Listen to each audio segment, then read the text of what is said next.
All right. Good evening, everyone. I am Cadet Lieutenant Colonel Garrett Andrews. On here is also Cadet Captain Jude Sterling.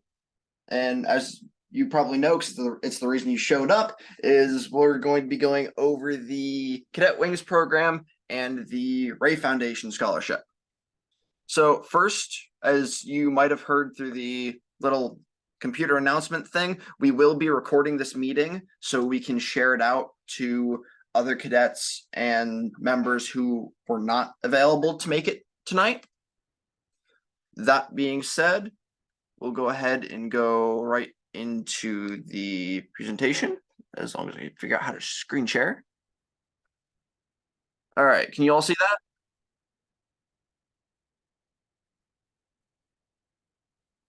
Yes, sir, we can. Yes, sir.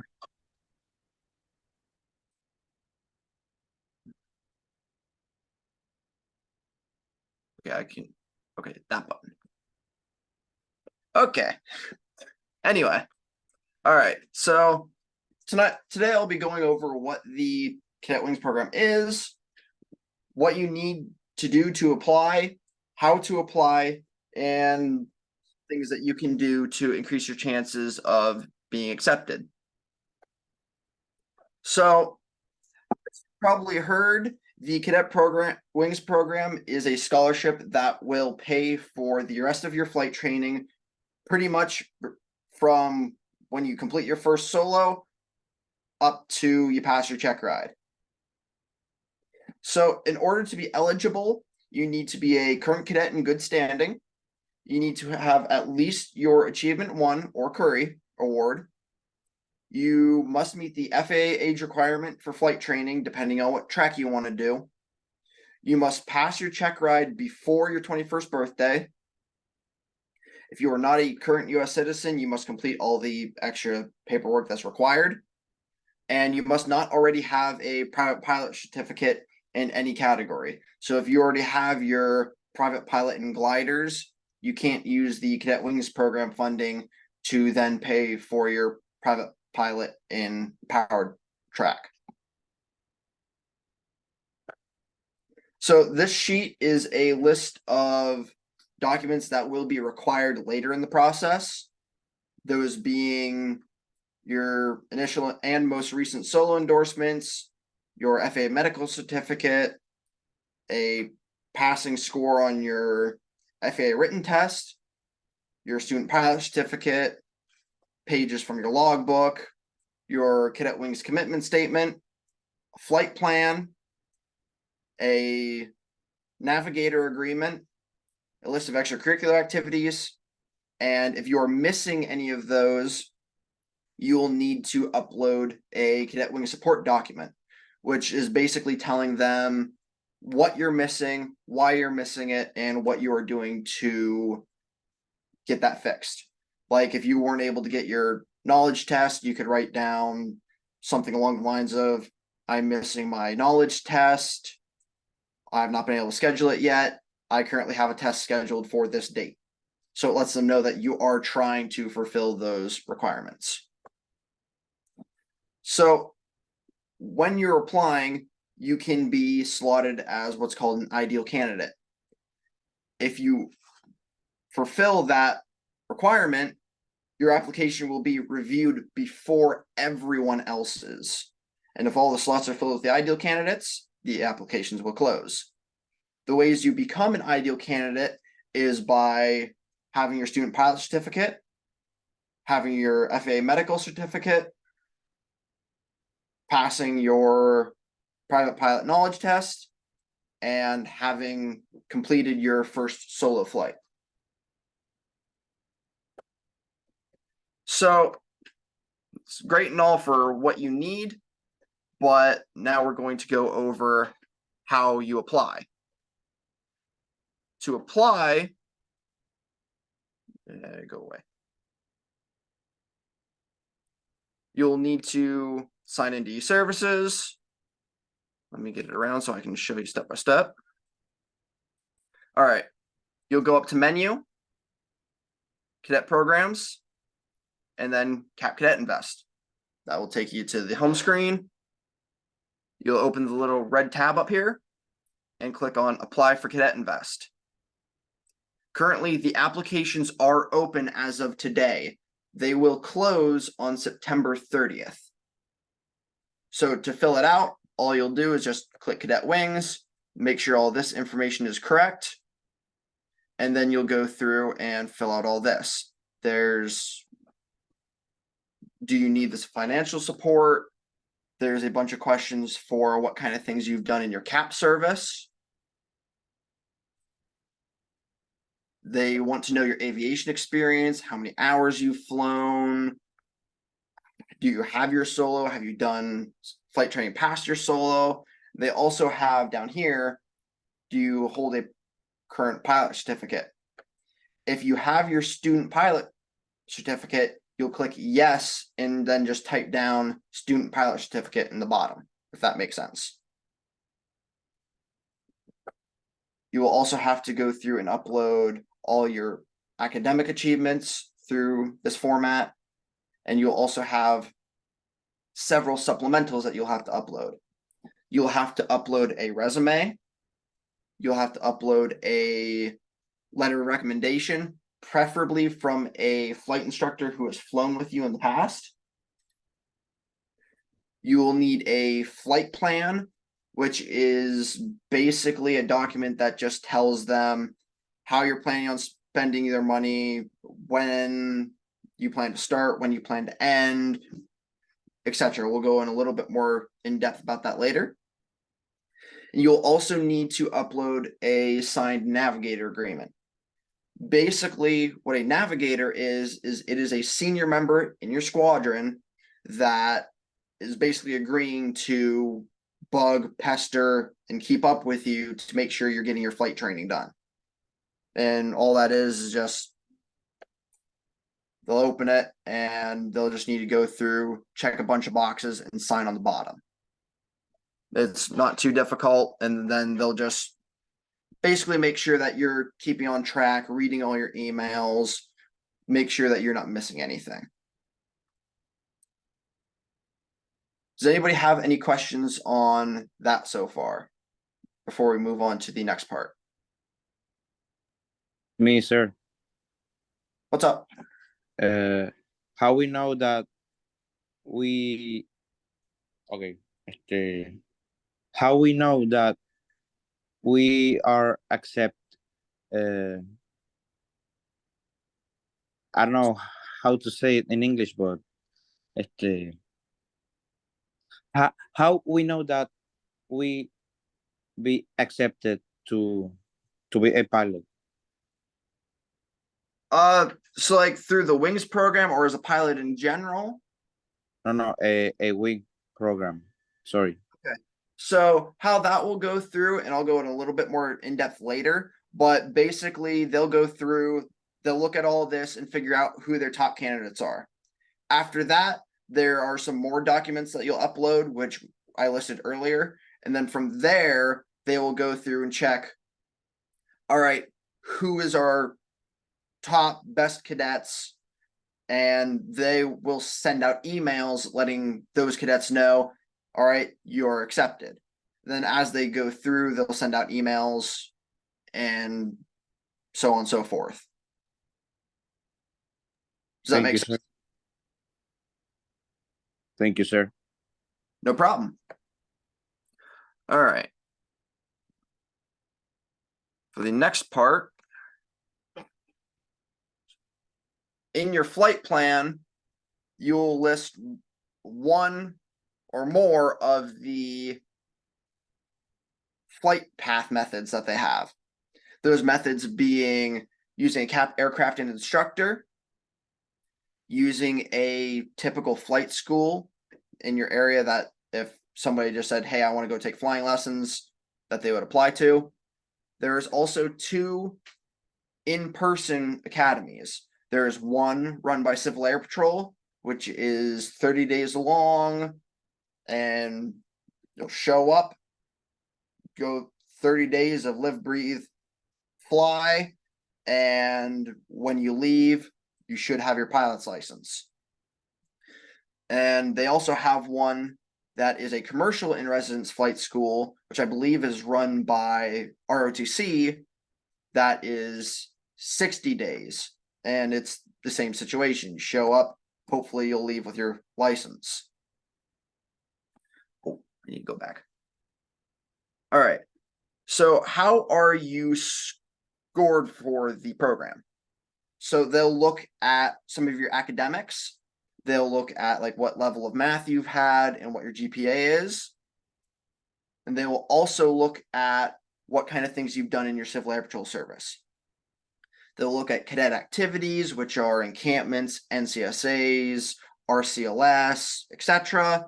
How long you've been in the program, what ratings you have in emergency services, what promotion you're on. And they'll also look at what different awards you've had. And all of these are, the higher you have, that's your top score. So like if you have 4 ES ratings, you'll get 8. However, there's an exception for the special awards category here. That is cumulative. So if you have the recruiting ribbon and community service, you'll get a total of 5 points instead of just the 3, if that makes sense for everybody. All right, so finish your application, and from there it'll go to your squadron and wing commanders for approval. Your application will be reviewed and scored by the Youth Aviation Initiative panel, with the ideal candidates being reviewed first. The candidates will be notified of their application status, whether they will be a prospective candidate, which is they're looking at accepting you into the program, or waitlist. Waitlist is you didn't quite make the cut, whether that be because you didn't have all the prerequisites, they didn't think you were ready for the program, or some other reason. After that, you will upload a bunch of prerequisite documents to a OneDrive or Dropbox. From there, they will review all of those and verify that they are all correct. And then they will make their enrollment recommendations. If you receive an enrollment recommendation, they'll work you through. There's basically a cadet protection policy course fitted around like flight and being in the cockpit that you'll have to attend. And then once you get all that done, you will be enrolled in Cadet Wings. And there is a very large human factor of how the recommendations are made. A little while ago, because I ran another class like this at our wing conference, so I reached out to the panel members and asked how they score people. And they said that they are scored by the panel, who all have their own things that they key in on. Each panel member scores cadets from "this is the best cadet we have" to whoever's on the bottom. And after that, each panel member's inputs will be merged together and averaged, resulting in a composite ranking. Then that ranking is reviewed one more time by a whole panel in an online meeting, and then the opportunities are provided. Basically, what that means is that each cadet and record is reviewed by 6 people individually, and then gets reviewed again by all of them together as well. So there is a lot of review for the selection, and it might be something that one person might think of CAC experience more highly than emergency services, or vice versa. The best advice that I could give for having the best application you can is to just be the most well-rounded cadet you can be and attend every single activity that you can make time for. And try not to just attend and show up to the events, but volunteer for teaching positions, get your set qualifications for ES, etc. Just be the best cadet you can, be active, and get noticed. It is also best to have CAP as one of your priorities.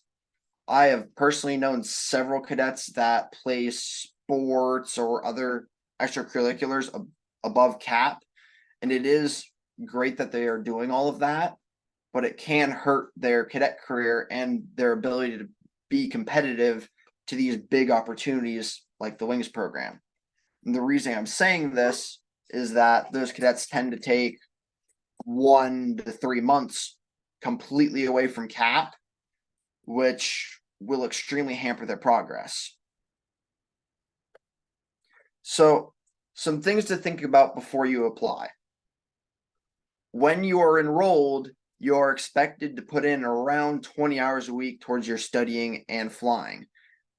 You will also have to attend bi-weekly meetings to update the panel on your progress. And you are required to finish your flight training within 6 months or 60 flight hours, whichever comes first.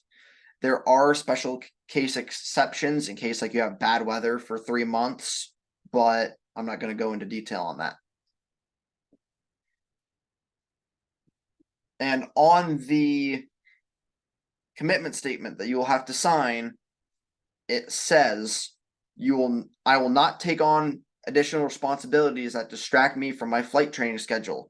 All commitments outside of flying should be seriously considered, i.e. camps, clubs, sports, jobs, or special activities, and that you have discussed this obligation with your parents. That is basically meaning that flying is your number one priority.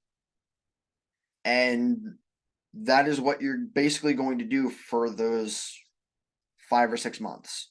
It sucks, but that's the commitment you have to the program. And it makes it difficult. For past 6 or so months, all I've done is flight, but it is definitely very rewarding in the long run.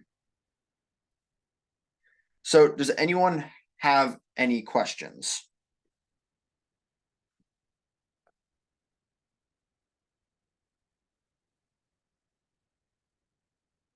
Anything that I need to hit over again because I was going too fast? Anything that you didn't understand? So on and so forth?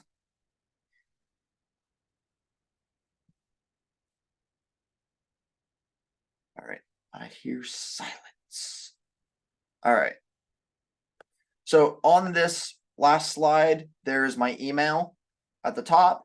There's also a link to the Cadet Wings handbook, which has everything basically that I was saying, plus a little bit. It's a lot more technical, so it's harder to read, but it's there. And there's also a link to the Cadet Wings website with a couple more information pieces.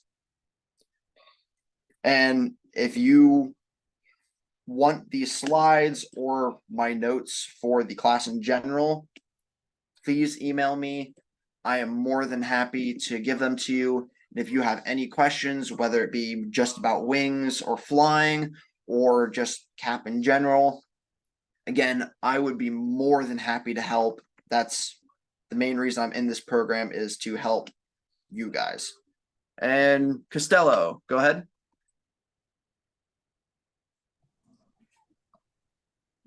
Sir, I was just wondering if you could go back to the slide where it has the different flight school options, like the 30 days and 60 days ones. And could you just explain those a little bit more? No problem. So the main flight paths are a CAP aircraft and instructor. Basically, that would be if you have a CAP plane that's stationed near your area and you have a willing instructor that's able to volunteer their time, you can go and fly that CAP airplane and do that for your flight lessons. And once you get your private pilot certificate, you will also get your Form 5 done, meaning that you can start flying proficiency flights for CAP and get even more free flight time after your license. The commercial FBO or flight school, that again is your typical, I'm a random guy off the street, I got money, I want to go learn how to fly. So they'll go sign up for flight lessons and pay that way. And then there's the 2 in-residence flight academies. They're both very similar. The Civil Air Patrol run one is just 30 days, where the other one is 60. But really, that's the main difference, other than just the environment of it.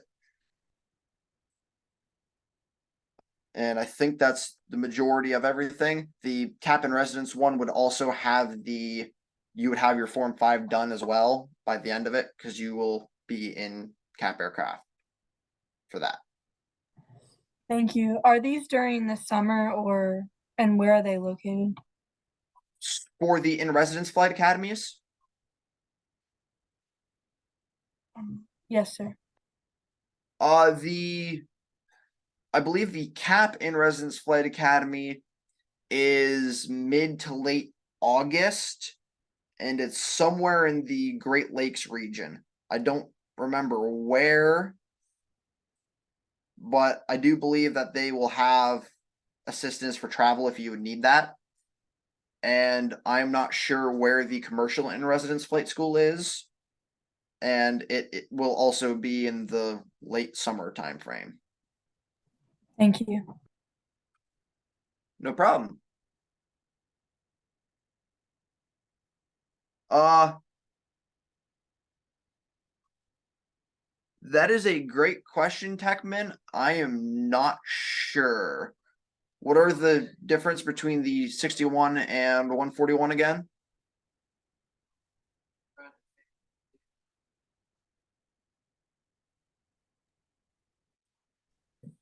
Hi, good evening. Ultimately, you receive the same type of training, but 141 has some additional requirements that are governed by the FAA. I mean, 61 is too, but 141 is typically, recognized more with 4-year degree programs. Okay.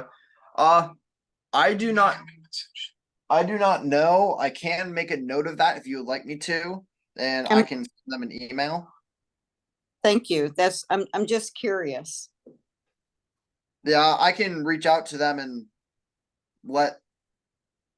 release that with the recording when we get it. Thank you. No problem.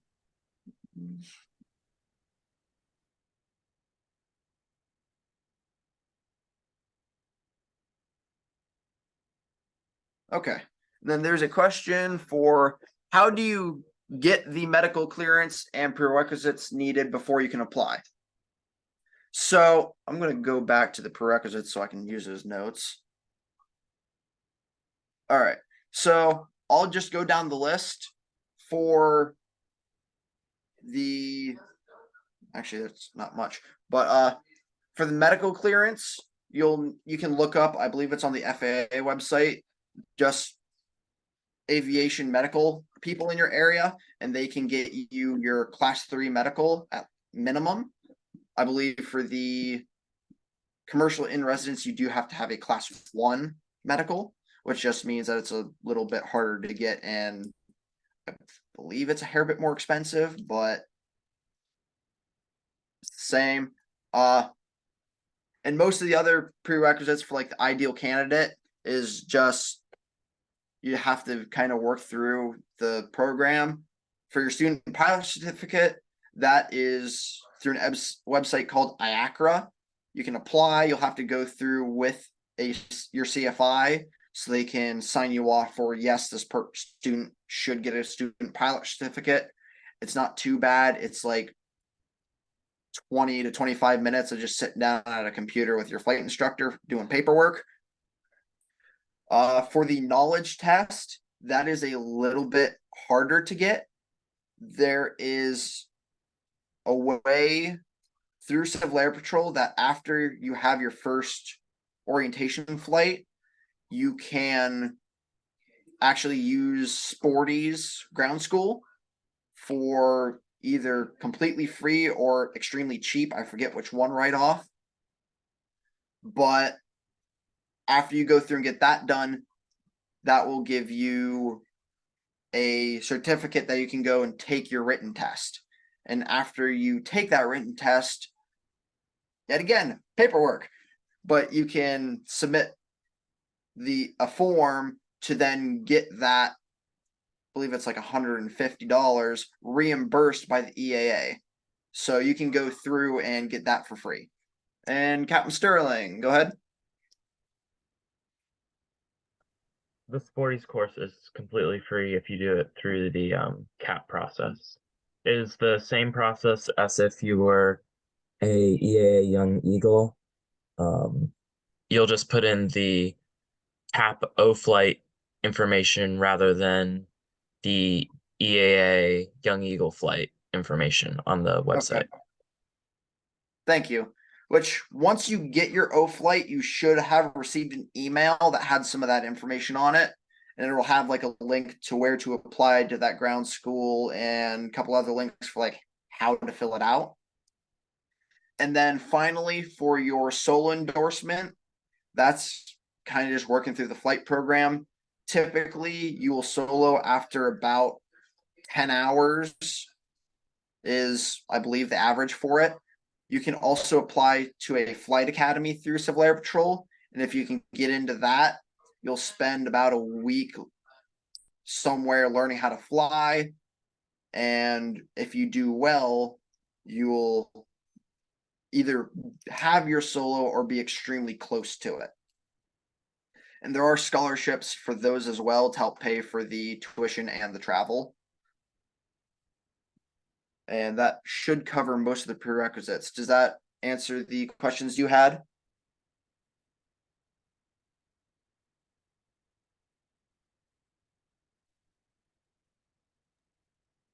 Sir.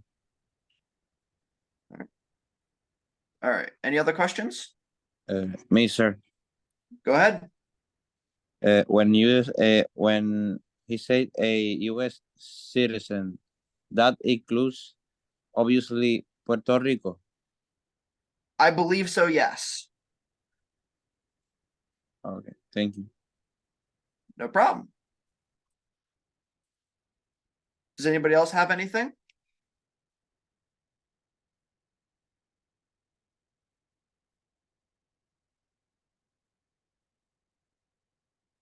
All right. Then if nobody has anything, I'm going to go ahead and stop sharing and I will hand the meeting off to Captain Sterling and Techman.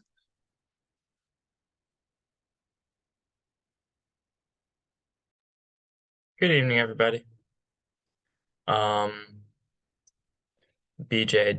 you said, I believe you have the presentation that will be accompanying this.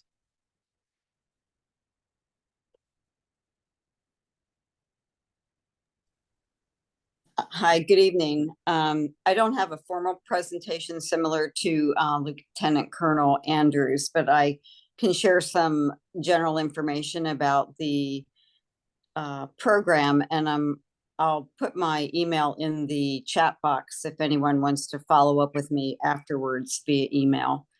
The Ray Foundation, that scholarship money is facilitated by EAA National.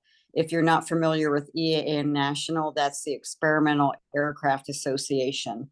They award approximately $1.8 million in scholarships throughout the year. In order to apply for them, you cannot apply directly to EAA National for a scholarship. For example, each EAA chapter, and we are chapter 1641, in the fall, in November, we as a chapter will reach out to EAA National and request scholarship money. We can apply for that or request it beginning November 1st until January 31st, and that is for what they call a core scholarship, which is $11,000. At the same time, between November and the end of December, we can apply for a matching scholarship. And what that is an $11,000 scholarship, but our chapter has to match $2,750 of the scholarship. So there's two types of scholarships through EAA that are that we typically will apply to be considered as a chapter, so that we have the privilege of nominating, young people or youth for these. Again, the core is 11,000, and then the matching is also 11,000, but our chapter will have to match 2,750. The scholarship that Captain Sterling is on is a Microsoft scholarship. And that is also facilitated through the EAA national organization, but the money does not come out of the Ray Foundation. It comes directly from Microsoft. And there were 3 this year that were awarded throughout the country. And congratulations to Captain Sterling for being able to obtain one of those. Yeah, big. Yeah, I was confident that when I nominated him that, he would do all of us proud. So well done. So the takeaways I'd like you to have tonight is that and I'll explain a little bit more of what makes a viable candidate. But the takeaway I want you to have tonight is that you can't apply for it directly like you can the Cadet your Wings scholarship. What will happen is, once we know how many scholarships that we're being potentially considered for, then we want our people, like Cadet Sterling, he applied, and people in the EAA chapter apply directly to us as the nominating chapter. And then we have a scholarship committee that reviews all the applicants that come into our chapter. And from those, we make a nomination to national. And then, unlike your Wings application process, I actually, as the scholarship coordinator for our EAA chapter, I will help you with the national application process. So that seems to be the, I think, a lot easier because it's all new territory. Trying to think what else. In terms of being a viable candidate, you will need to be an EAA chapter member. That's helpful. It's also helpful that you already have your medical in place, as Lieutenant Colonel Andrews spoke about in his presentation, and your student pilot certificate. What we expect in terms of criteria once you're awarded a scholarship, it's similar to your Wings program. We expect that to make your priority. We expect that you're going to finish your private pilot certificate in 1 year. We expect that during that time, in the first 3 months, you will solo. In the first 6 months, you will pass your ground school. And then you're, but within 1 year, your actual check ride, you'll pass that. You have to be between 16 and 19 years of age. So the window is a little bit shorter in the age range bracket, 16 to 19. Another thing that our scholars receive as part of their training, EAA National has partnered with Lightspeed, and so you have the opportunity to obtain a free noise canceling headset. That's about $1,000 value. The Lightspeed organization has some tasks that they want you to participate in terms of, you know, sharing with the public, you know, how your flight training is going and that sort of thing, but it's pretty standard stuff. Captain Sterling, can you think of anything that I didn't cover that I should have covered? I'll talk a little bit about the application process, at least for the Bloomsburg chapter. That'd be great. Compared to the application that is online for the Civil Air Patrol scholarships, the EAA scholarship application is a little bit simpler. It had a lot less boxes that you had to fill in, basically.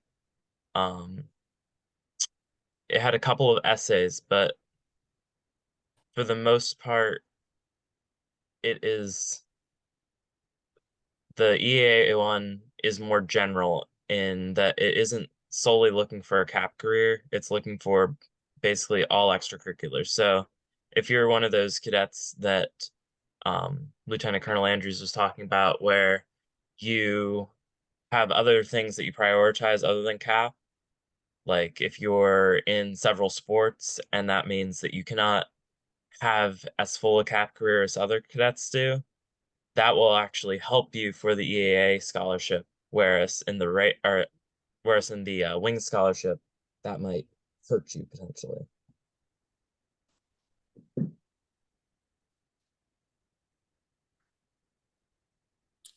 Thank you for weighing in. I agree with what Captain Sterling has shared with you. However, when it comes to the flight training piece, the flight training needs to take priority so that you can meet your year-end deadline. There are extensions that can be given if a plane is out for maintenance or if we have excessive weather that prevents you from flying. We wouldn't want you to be flying when it's unsafe. But the expectation is that you'll be able to finish within 1 year from the time you start. Any questions? You can certainly go on, just Google Ray Scholarship, EAA Ray Scholarship. That will also provide the same information that I've given here this evening. Or I put my email in the chat box. So you're certainly also welcome to email me directly. I do request or ask that if you're under 18 years of age to please CC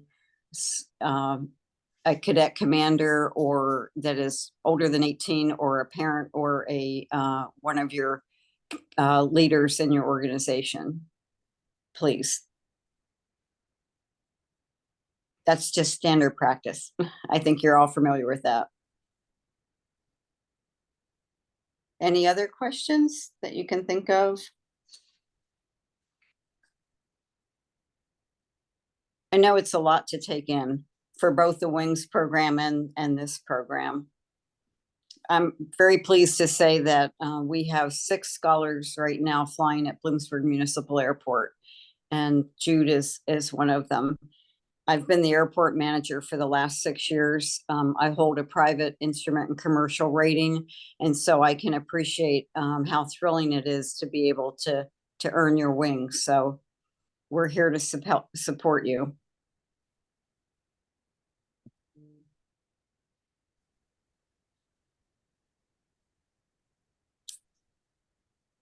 I don't see any questions. Do you?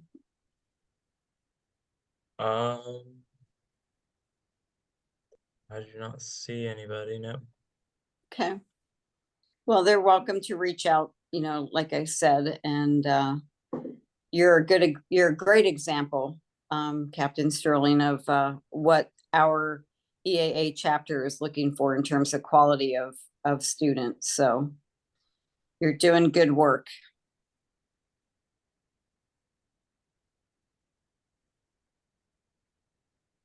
And before we head off, I forgot to add this for Wings.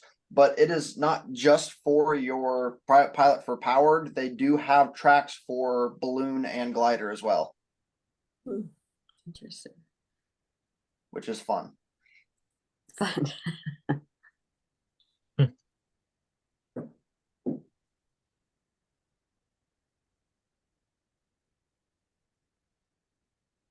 Does anybody have any questions for me, um, Mrs. Teichman, or Lieutenant Colonel Andrews?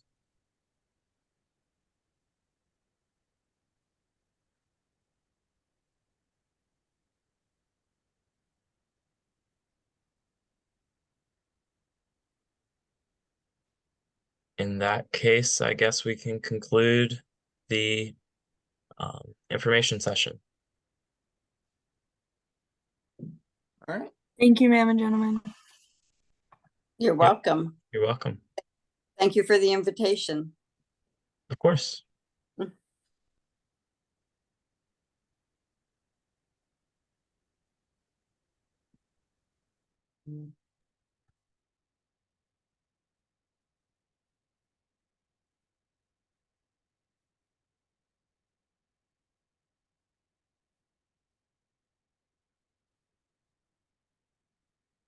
Then can you send me that recording when we're done?